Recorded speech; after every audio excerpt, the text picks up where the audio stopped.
Amigos de Noticias de hoy, muy buenos días. La NASA ha confirmado que prepara el lanzamiento de la misión Artemis 1 programado para este sábado. El primer intento fue suspendido debido a fugas de combustibles en uno de los motores del cohete. Veamos qué nos cuenta la NASA. Estamos a menos de 2 días de la próxima oportunidad para lanzar la nave Orión en su vuelo de prueba a la Luna. Bienvenidos al informe de la NASA de Artemis 1. Soy la representante de la Oficina de Comunicaciones de la NASA. El equipo se reunió hoy para revisar el estatus de los preparativos de la misión para el lanzamiento de la nave no tripulada. El lanzamiento está previsto para el sábado 3 de septiembre a las 2:17 de la tarde, con una ventana de lanzamiento de 2 horas. Nos acompañan en el Centro Espacial Kennedy varios invitados, quienes van a actualizarnos sobre los preparativos y el estatus de la misión. Mike Serafin, gerente de misión de Artemis 1, John Honeycutt, del Sistema de Lanzamiento Espacial, John Levins, jefe de Ingeniería, Shirley Blackwell Thompson, directora de lanzamiento, y Mary Lee Spitweather. Comenzaremos con algunos comentarios de nuestros invitados y luego pasaremos a preguntas. Para los que nos acompañan por teléfono, pueden ingresar a la lista para hacer preguntas y vamos a alimentar esta parte a una hora para darle a nuestros invitados tiempo para descansar. Mike. Buenas tardes y gracias por seguir la misión Artemis 1. Como recordarán, hace 2 días suspendimos el lanzamiento después del intento de agosto y necesitamos un poco de tiempo para evaluar la condición de riesgo para un lanzamiento. Hoy lo revisamos como equipo, tuvimos tiempo para ello. Esto nos ayudó a revisar toda la información recopilada del primer intento de lanzamiento. Revisamos una serie de puntos, hicimos la evaluación de riesgo para el lanzamiento. Recordarán el intento previo. Tuvimos una fuga en una de las mangueras de alimentación, tuvimos problemas con una válvula. En el último intento decidimos hacer algún trabajo en la plataforma de lanzamiento. Esto ya se completó. Había un problema con una válvula intertanques, eso se revisó, ya vemos que no hay un problema allí. También había que confirmar si podíamos completar el acondicionamiento térmico de los motores dentro de los parámetros considerados normales. Eso lo hicimos y al final del proceso detectamos algunas fisuras en la espuma de protección térmica. Lo revisamos también en el día de hoy. Hay unas variaciones en el nivel de riesgo. Nuestro trabajo es hacer la evaluación del nivel de riesgo y la preparación para el vuelo. Y tenemos la autoridad para hacer cualquier cambio que sea pertinente y para revisar cambios de los parámetros previamente aceptados. Eso lo revisamos hoy. Solo 2 puntos requirieron un ajuste en el nivel de riesgo: el acondicionamiento térmico de los motores y la fisura en la espuma protectora del tanque. Y el potencial de separación de material de uno de los impulsores. Es algo poco probable, pero es algo que consideramos un riesgo aceptable. Hicimos la revisión de estos parámetros, la posición de riesgo, y nos aprestamos a hacer un intento de lanzamiento el sábado 3 de septiembre. Y nos sentimos confortables con la situación actual. También hicimos análisis asociados con un desempeño fuera de los parámetros normales. No es el plan que tenemos, pero si hubiera algún diferencial en la maniobra de intersección translunar, esto nos pondría en una violación de las condiciones de eclipse. Como resultado de esto, esto es algo específico para la ventana del 4 de septiembre. Eso decidimos eliminarlo. Así que, continuando con el plan de lanzamiento el sábado, nos sentimos confortables con la evaluación de riesgos. Dicho esto, no hay garantía de que tengamos un despegue el sábado, pero lo vamos a intentar. Los equipos técnicos han trabajado mucho en muy poco tiempo para llegar a este punto y, nuevamente, gracias a su trabajo y a su esfuerzo. Así que, nuevamente, vuelvo contigo, Rachel. John Honeycutt. Buenas tardes. Es un placer estar aquí. Y cuando les hablé antier, mencioné que teníamos muchas estadísticas que revisar. El primer intento no pudimos recabar toda la información que necesitábamos. El equipo ha trabajado mucho. Inmediatamente después del intento de lanzamiento hasta esta mañana y en horas del mediodía antes de la reunión. Lo que les puedo decir es que hicieron un trabajo excepcional y vamos a darles algunos de esos detalles técnicos, pero estamos convencidos sin lugar a dudas que tenemos suficiente hidrógeno líquido llegando a los motores, no hay problemas con eso.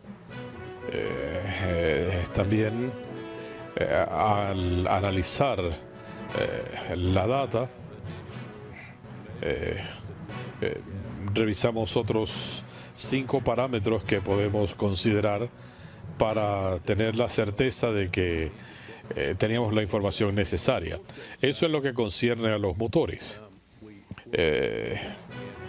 También en cuanto a el cohete en sí, tenemos la cantidad y calidad de hidrógeno necesario para los 4 motores.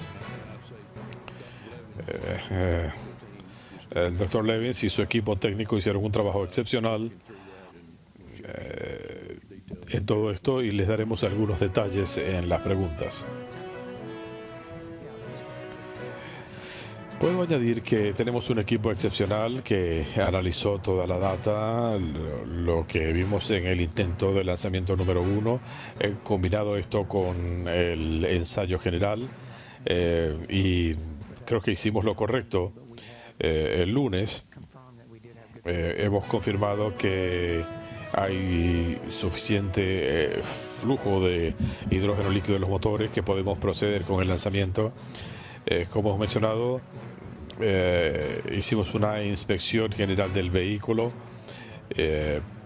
para minimizar el nivel de riesgo. Todo esto se realizó y los equipos están listos para proceder con el lanzamiento el sábado.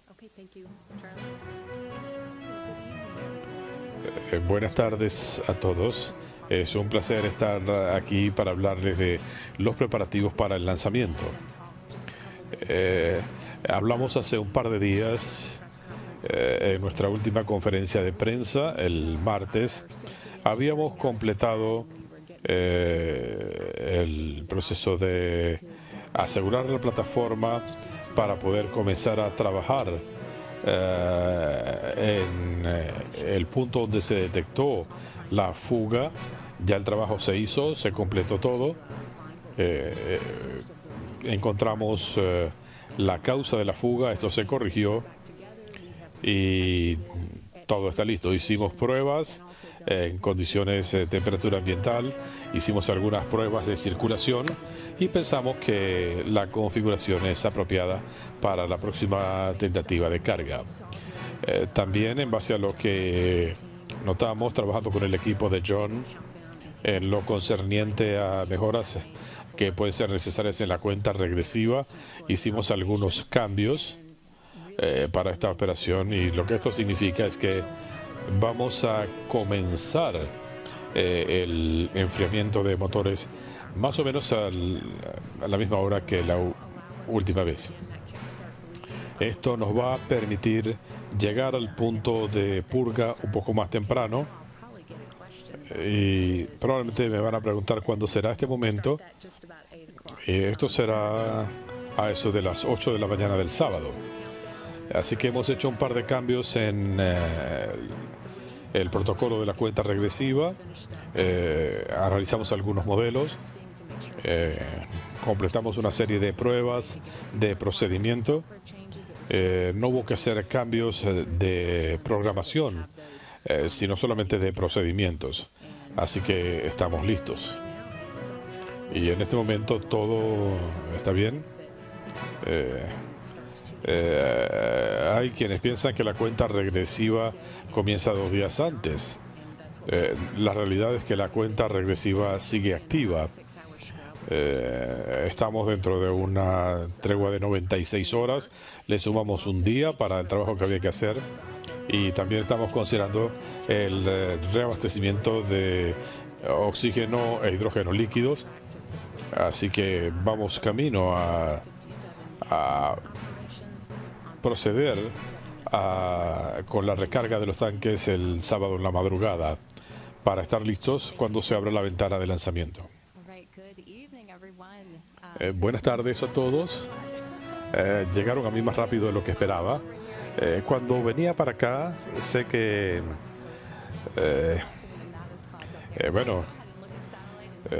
vamos a ver algunas imágenes satelitales para ver qué está pasando. Básicamente en este momento tenemos vientos prevalecientes desde el oeste. Hay algunas tormentas en el centro del estado. Se están moviendo hacia el este. Pero si se fijan acá, la imagen es ligeramente diferente. Pero en general las lluvias se mantienen restringidas al centro del estado, no tan cerca del cabo.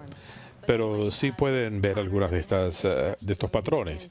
Lo que hemos notado, esto se convertirá en un régimen distinto a partir de mañana, debido a que tenemos un domo que se está formando en el estado de la Florida. Esto va a traer corrientes del este que se mantendrán durante varios días. Eso es buena noticia para nosotros. Eso reduce el riesgo de descargas eléctricas frente a lo que es lo típico en esta época de la Florida. El pronóstico sigue siendo positivo para la ventana de lanzamiento. 60% de probabilidades de condiciones viables para el lanzamiento. Esperamos vientos del este de 8 a 12 nudos, más o menos de 9 a 13 millas por hora. Alguien allí puede estar interesado en esto. Y la temperatura, 86 grados Fahrenheit, típico de la Florida. Esperamos algunas nubes de cúmulo a esa hora. Y si vemos la ventana de respaldo el lunes, las condiciones meteorológicas lucen ligeramente más favorables. Y esto se debe en gran mayoría en que la ventana de lanzamiento es más tarde en el día. Y esperamos que el viento del este se centre más en la parte central del estado. Básicamente el pronóstico meteorológico es alentador. No me sorprendería que tengamos que hacer una que otra pausa esporádica por condiciones meteorológicas, pero no espero que esto afecte los planes de lanzamiento. Vamos a responder algunas preguntas ahora de los periodistas presentes y por teléfono. Por favor, limítense a una pregunta por reportero. Y si pueden darnos su nombre, afiliación y para quién es su pregunta, eso ayudaría mucho.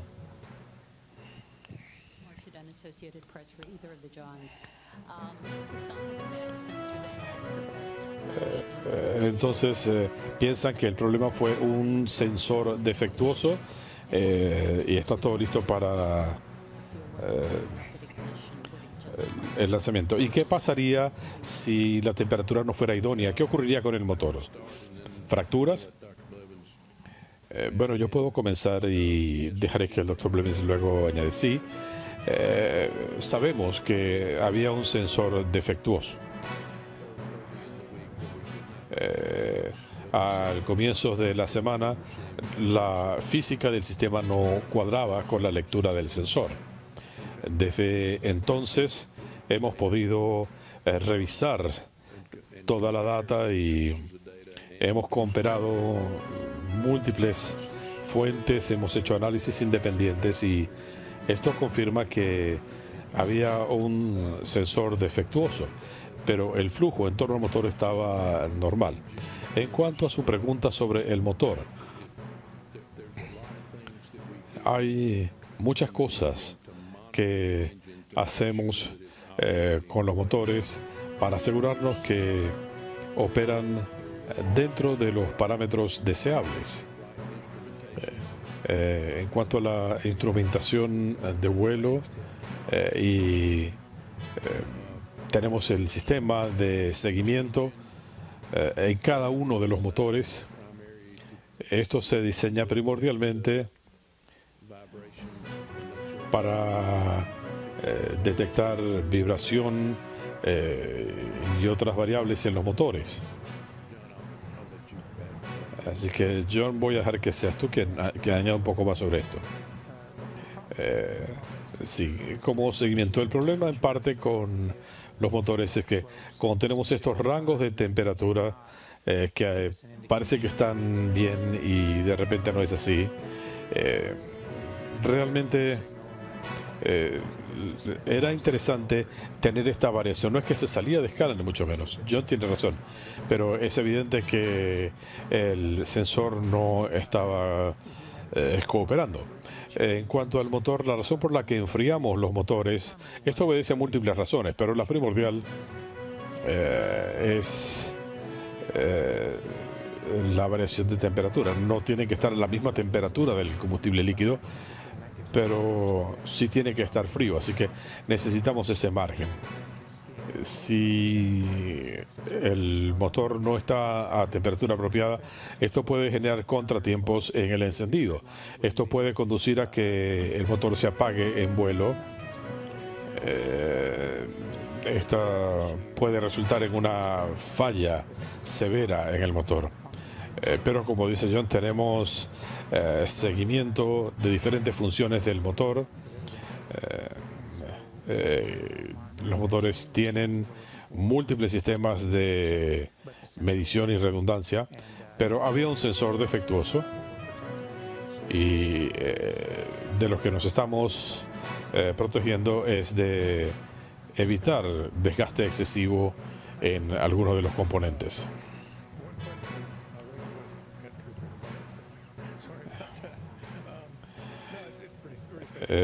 Una pregunta, pero tiene varias partes, lo siento.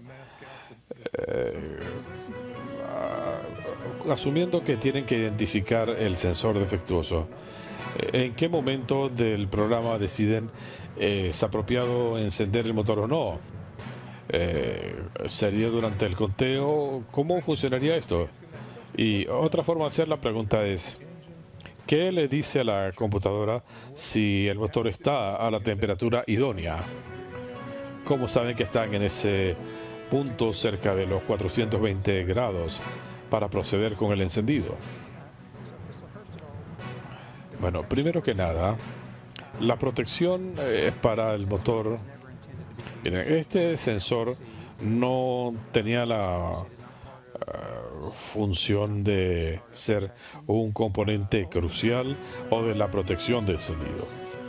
La razón por la que usamos este sensor fue para tener una indicación de flujo de refrigerante. Esto no se pudo hacer en el ensayo general y queríamos hacer esa verificación en el intento de lanzamiento. La falla del sensor impidió la verificación y por eso hubo que pasar a otras medidas. Y ciertamente, como estuvimos en estas condiciones por tanto tiempo con el tanque lleno, si no hubiéramos hecho eso, no hubiéramos podido verificar todos los componentes para precisar que la falla era en el sensor. Ahora bien, cuando hablamos de temperaturas y presiones, esto no es lo que se usa para el enfriamiento del motor per se. Lo que estamos tratando de hacer es de enfriar los motores para llegar a un punto que no estábamos alcanzando. Esto se mide en el motor. Necesitamos una cierta cantidad de flujo de líquido por un cierto tiempo para llegar a la temperatura adecuada.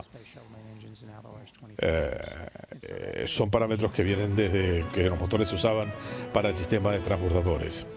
Por eso usamos esta medida. No es parte de este sistema, no está inserto en el programa. Todos los demás componentes están en posición. Tenemos la verificación porque no lo tuvimos en la otra tentativa. Pero esto nunca se concibió con este propósito. Entonces la temperatura no es el factor decisivo de encendido o no del motor. No, hay otros elementos. En este caso lo que estábamos haciendo era utilizar esto como un parámetro de referencia para el enfriamiento de rodamientos en el motor. John mencionaba algo que habló acerca de lo que aprendimos con el programa de transbordadores. Nosotros hicimos este acondicionamiento de motores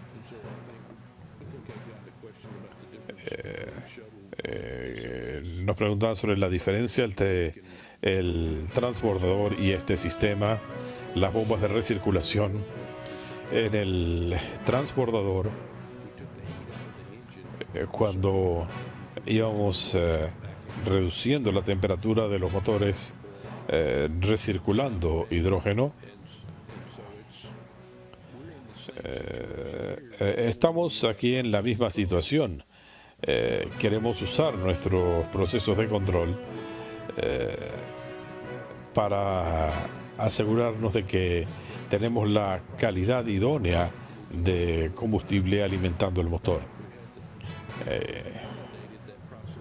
Nosotros validamos este proceso en la prueba en Stennis y nuestro plan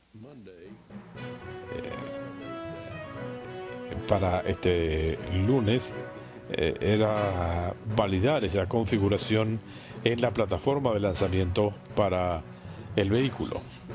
Hemos hablado de las diferencias entre las pruebas en Stennis y el lanzamiento, y todos aquellos que están en este proceso, tenemos ahora un cronograma particular, así que nosotros podemos alimentar más gas a través de estas tuberías. El sistema de purga es más grande que el que teníamos en Stennis. Eso va a ayudar.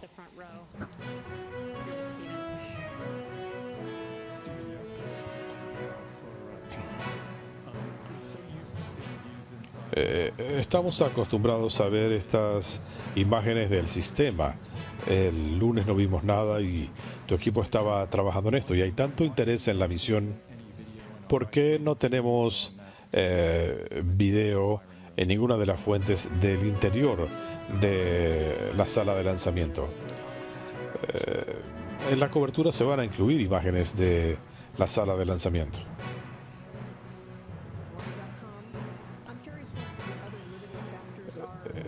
Quisiera saber cuáles son los otros factores limitantes. ¿Cuántas veces pueden intentar el lanzamiento? Tenían una situación con baterías. ¿Hay otros factores limitantes? ¿Cuántas veces pueden cargar y descargar el vehículo? Bueno, el principal factor limitante es la física. La posición relativa de la Tierra y la Luna. La configuración inicial del vehículo en esta fase de propulsión. Nosotros no podemos volar después del 6 de septiembre en una ruta apropiada. Este es un factor determinante. Es una verificación de confiabilidad por seguridad pública. Pero esos son como los factores esenciales en este momento. ¿Cuántas veces pueden cargar y descargar el vehículo?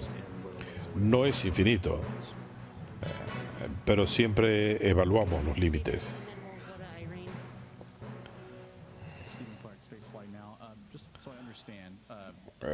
Para estar seguro de entender, el 20 de junio el conteo paró faltando 29 segundos por un problema con la temperatura del motor. Si los motores no están a la temperatura idónea, o no lo estaban el lunes, no había riesgo de encender el motor aunque no estuviera a la temperatura indicada. ¿Estoy en lo cierto? Sí. En ese momento se verifican múltiples parámetros. El punto del sensor es tener la temperatura en ese componente particular para luego confirmarlo por otros medios. El motor no va a arrancar a menos que se cumplan estas condiciones. No estamos enmascarando nada, ninguna medición. Este sensor brinda información de ingeniería. No es un instrumento crucial de vuelo.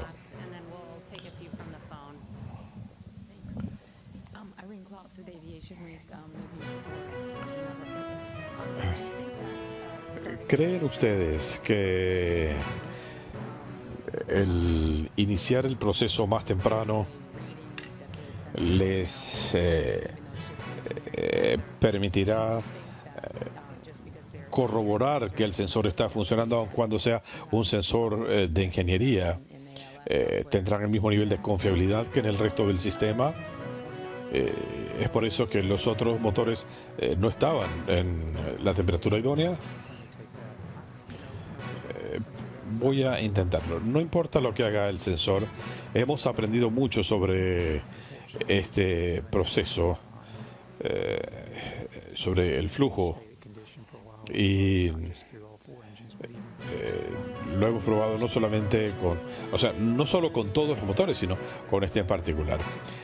Lo que sea que suceda con el sensor, tenemos suficiente respaldo de otras fuentes.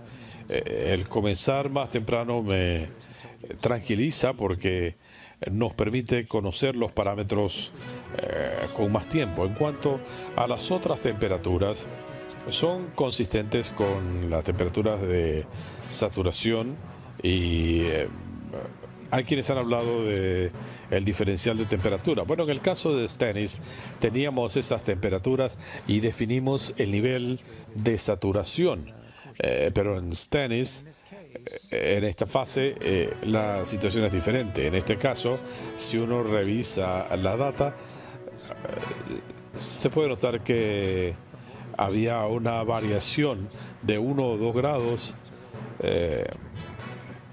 en comparación con otras pruebas previas, pero en todo caso la lectura es consistente con saturación, así que no hay duda que los motores estaban recibiendo la alimentación apropiada, y esto es normal. Hay tiempo suficiente para revisar la data y para calibrar las variaciones entre sensores. Nosotros condensamos ese tiempo y, como les decía John, no tenemos dudas que no hay una filtración de gas en otros módulos, así que estamos listos para comenzar con ese proceso de lanzamiento. Muy bien, pasemos ahora a algunas preguntas por teléfono.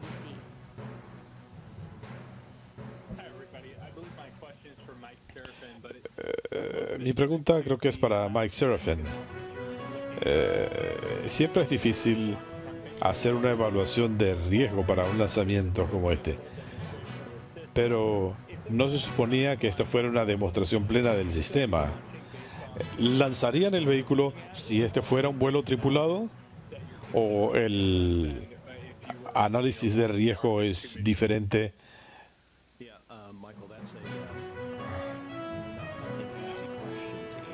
Esta no es una pregunta fácil de responder. Artemis 1 se diseñó para un vuelo de prueba en una serie de pruebas cada vez más complejas.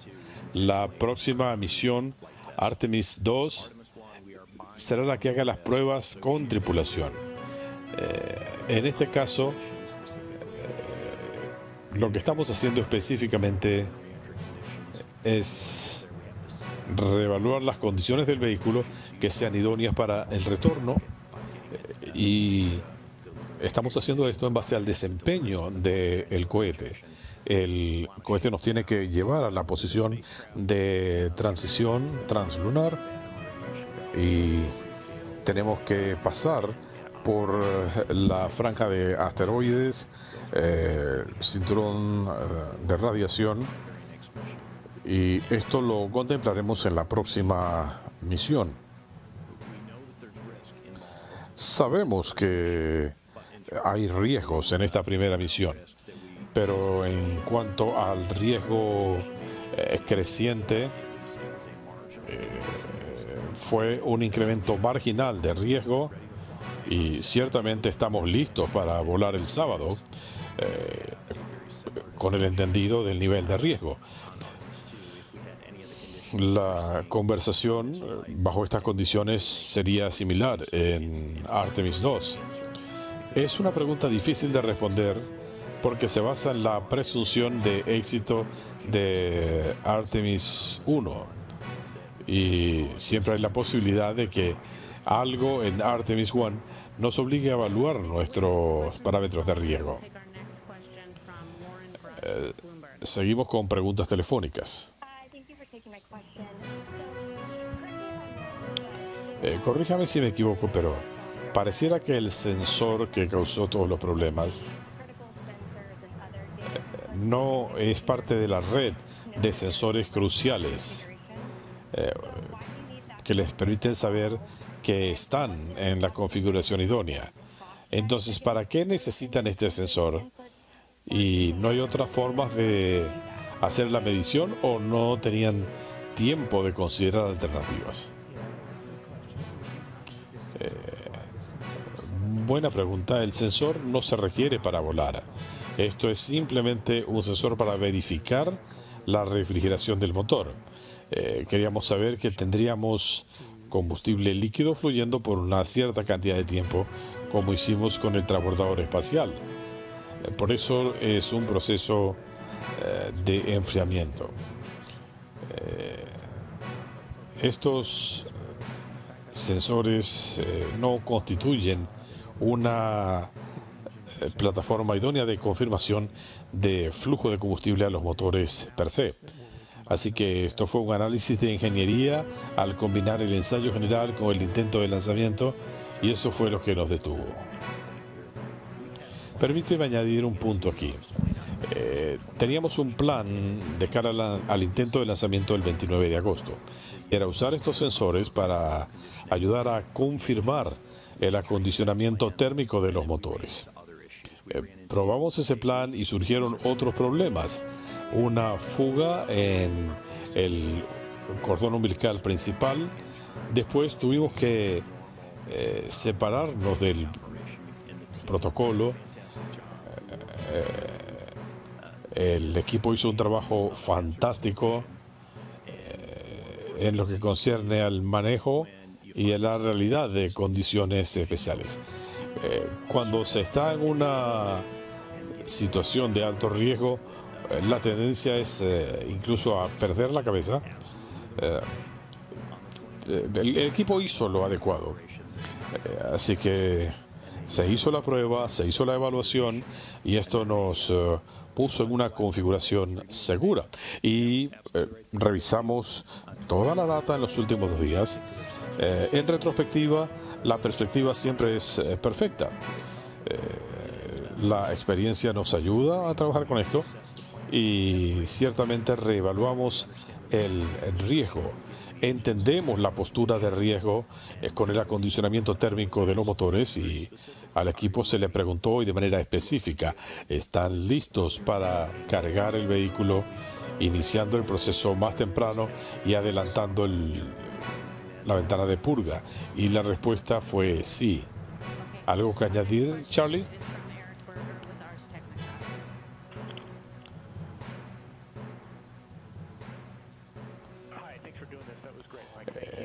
Gracias, Mike.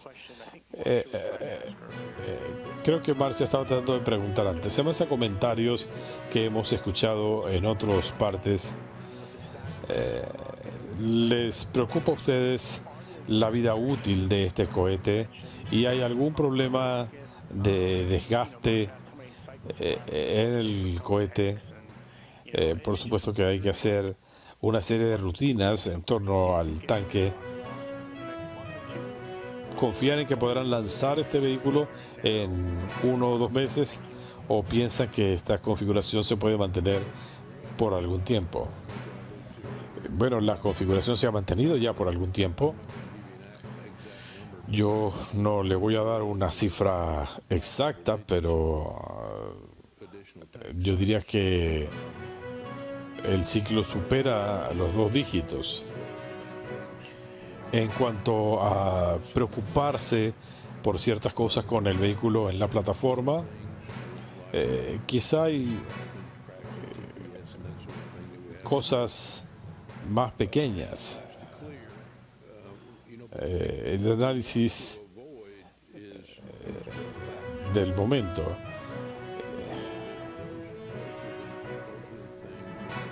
Esas son las cosas que me recomendó el doctor Blevins, el desempeño del vehículo. Dicho todo esto, todavía hay elementos que analizar en el vehículo, pero los vamos a resolver. ¿Cómo rastrean esta parte? A mí no me preocupa la recarga de los tanques. Como dices, John, tenemos suficientes ciclos de reserva, pero sí quiero protegerme a mí mismo y a otros miembros de la comunidad aeroespacial. Una más por teléfono y luego volvemos a la sala.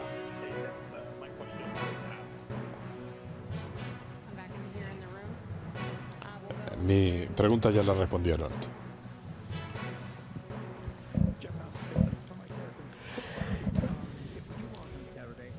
Para Mike Serafin, si lanzan el sábado, ¿cuánto tiempo durará la misión? Y tendrían que hacer cambios si tuvieran que acortarla a menos de 42 días. Buena pregunta. Entiendo que será una misión de 37 días con un amarizaje previsto para el 11 de octubre. En cuanto a cambios, obviamente si se lanza un día más tarde,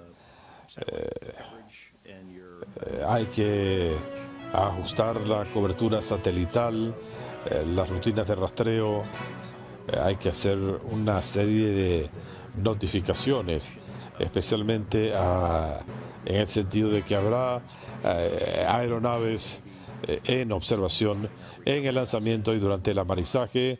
Le notificamos a la Armada, le notificamos a la Dirección Federal de Aviación por cualquier contingencia. Se lo informamos a la Guardia Costera para emitir alertas en la zona de lanzamiento o de amarizaje, donde se espera que regresen los cohetes. Así que hay una serie de elementos que requieren verificación y de productos que se planificaron al comienzo de la misión, y ahora se están dando los toques finales a estos procesos y tenemos suficiente flexibilidad, así que esto no nos preocupa en gran medida.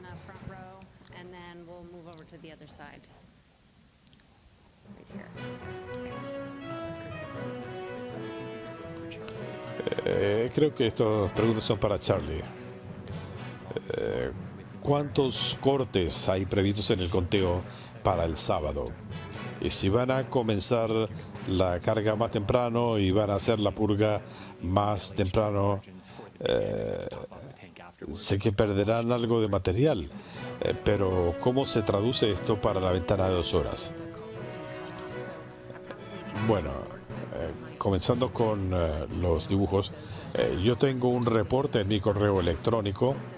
No he visto los detalles específicos para la próxima oportunidad, pero sí puedo decir que en oportunidades previas teníamos de 30 a 40 pausas. Algunas son muy breves, de algunos segundos, otras son en el orden de un minuto o algo así. Pero absolutamente puedo darte el número específico. La segunda parte, en cuanto a comenzar más temprano con la carga, tienes absolutamente toda la razón. Si se comienza más temprano y se hace la purga más temprano, se consume más. Así que hicimos el análisis y podemos trabajar con toda la ventana, pero al final tendremos un margen más reducido con el tanque.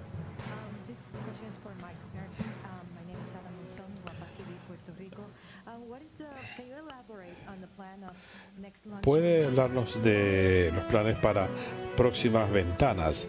Si no es el lunes, ¿cuáles serían las próximas oportunidades o ventanas hacia fines de mes o para octubre? Buena pregunta, y yo verifiqué.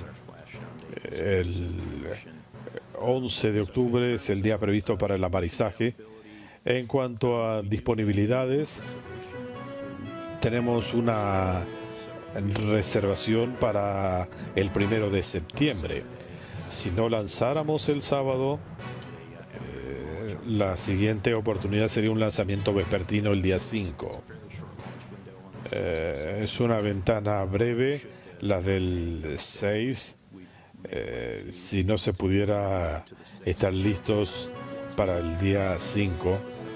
Una vez que pasamos el 6 de septiembre, la siguiente ventana desde la perspectiva física sería el 16, y esa ventana se cierra el 4 de octubre.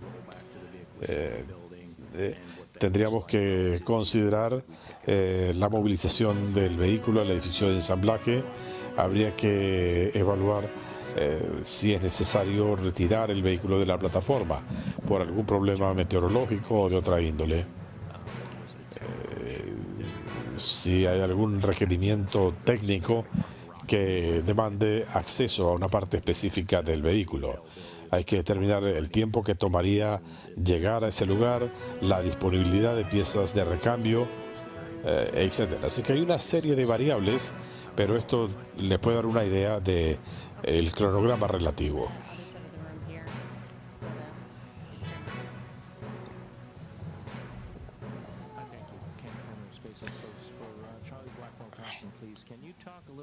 Para Charlie Blackwell, ¿puede hablarnos un poco más sobre el tema del combustible líquido?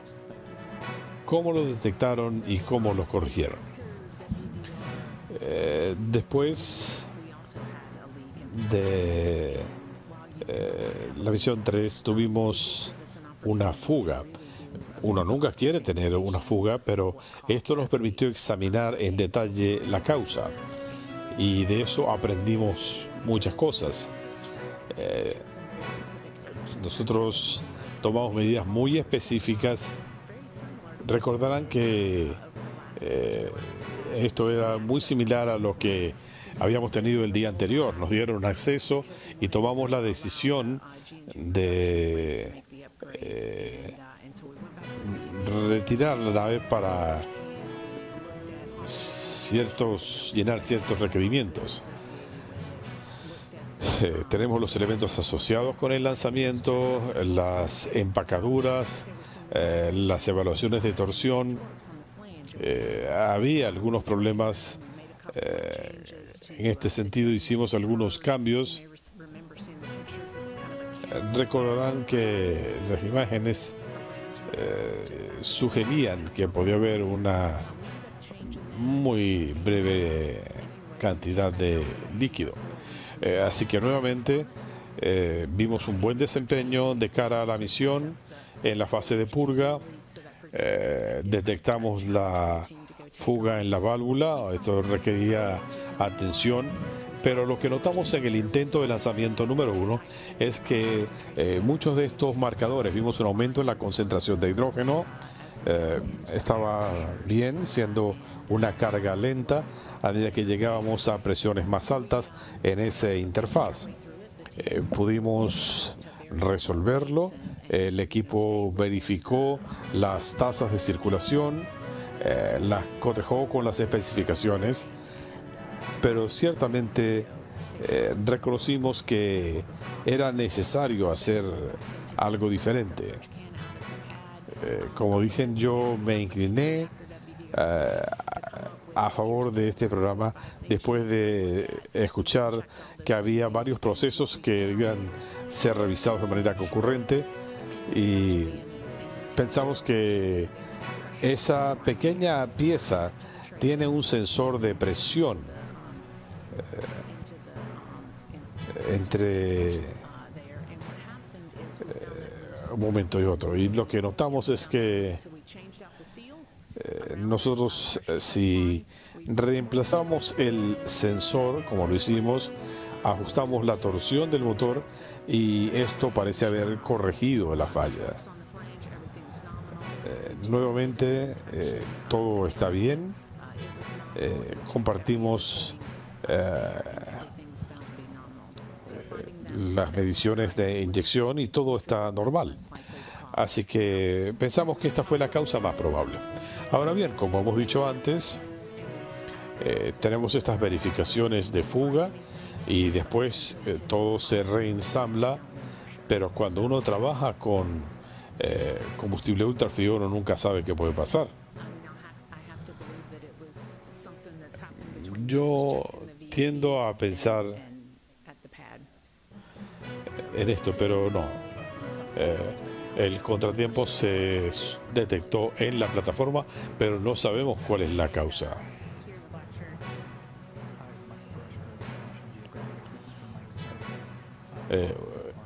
En nombre de la pregunta de Mike Serafin, a comienzos de semana le diste un margen de 1 a 125 al margen de riesgo, el tema con la espuma aislante y demás. Mire, no tenemos una cifra actualizada. Lo que le puedo decir es que no hubo un repunte notable, una variación en el nivel de riesgo por una fisura en el aislante. Sabemos de su ubicación, que sabemos que es poco probable que esto se recupere en el lanzamiento, siguiendo una trayectoria muy específica para llegar a un punto específico en el cohete impulsor. La probabilidad de esto es muy baja. Además, cuando hablamos con el equipo de lanzamiento, todo esto se traduce en que tenemos un alto nivel de confianza, en que tenemos los indicadores necesarios de los que hablaban el doctor Blevins y Honeycutt. Tenemos una perspectiva más clara, hemos entrenado, tenemos un plan más robusto que el que teníamos para el día 29. En cuanto a lo que esto significa, cambia algo. Bueno, sería un cambio fraccional en el nivel de riesgo, pero todo esto lo sopesamos para entender exactamente en qué nos estamos metiendo antes de comprometernos a un lanzamiento.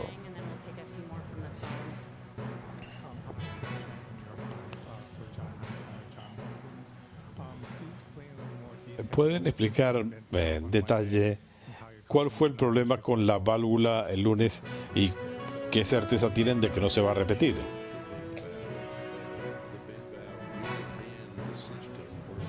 La válvula no nos dio problema. La válvula es parte del área donde estaba la fuga. Así que esto es parte de la estructura interna del tanque.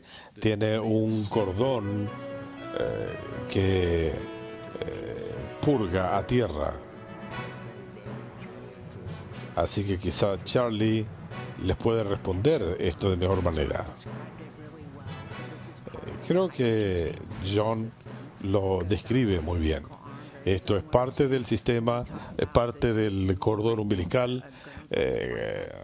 Cuando hablamos de las condiciones de vuelo y de prevuelo, la fuga que detectamos fue en ese orificio en particular. Lo que puede ocurrir, lo hemos visto antes, cuando uno cambia el medio ambiente, a veces uno ve que hay una fractura en una empacadura. Cuando vemos una fuga, dejamos que la pieza esté a temperatura y luego tratamos de verificar desempeño. Lo que vimos aquí, completamos el proceso de carga, todo estaba bien, desempeño normal, ningún problema en esta cavidad, pero al momento de hacer la verificación, tuvimos un ligero contratiempo. La válvula no estaba cerrada o no se procedió como era de esperarse. Así que hay un cambio muy rápido en el lanzamiento en las condiciones físicas. Y de hecho nosotros revisamos el manual más tarde y allí pudimos ver el enfriamiento del motor. Y de allí, esto es lo que nos da confianza en el proceso de carga, que podemos lidiar con las fluctuaciones de temperatura. A veces hay problemas con alguna empacadura, pero por esto tenemos confianza en los parámetros del lanzamiento número 1.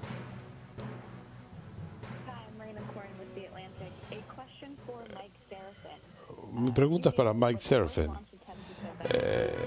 2 días antes del lanzamiento decían que si no podían demostrar el acondicionamiento térmico del motor, no lanzarían. Ahora tienen confianza en que no van a repetirse los contratiempos. Muy buena pregunta, Marina. Ciertamente tenemos cerca de 489 criterios de lanzamiento, cada uno de los cuales toca la postura de riesgo. Aquí tenemos una situación en particular donde el control del motor se hizo en condiciones muy particulares. Es una demostración en el área de conteo.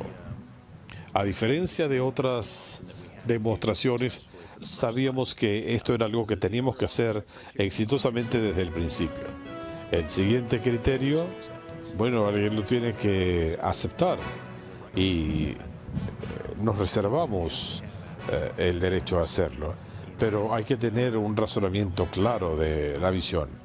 Así que considerando los demás criterios, nos parece que vamos a esperar las condiciones que se dan. Sabremos cuando el vehículo esté listo y... ¿Está bien?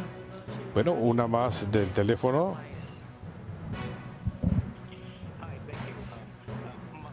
Gracias. Mi pregunta la respondieron, pero tengo otra pregunta para Mike Serafin. ¿La vicepresidenta o alguna otra personalidad estará presente para el intento de lanzamiento? Obviamente, el lanzamiento de Artemis 1 y de la nave Orión es algo que está llamando mucha atención nacional e internacional. Vamos a tener personalidades presentes. No tengo la lista específica de personalidades, pero me sorprendería que no hubiera también miembros del Congreso.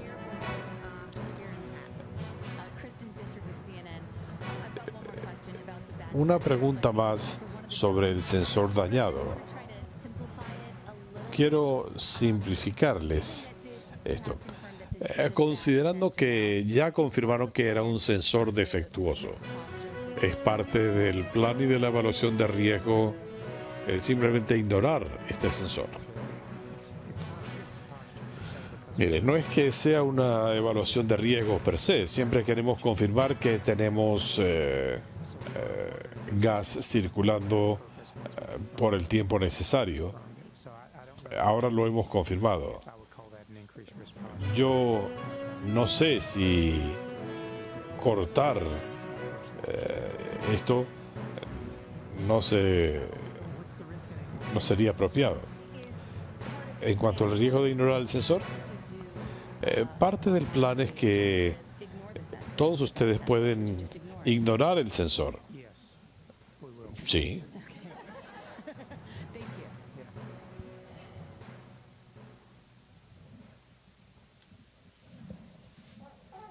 Eso es todo por ahora. No olviden comentar y suscribirse. Hasta el próximo video.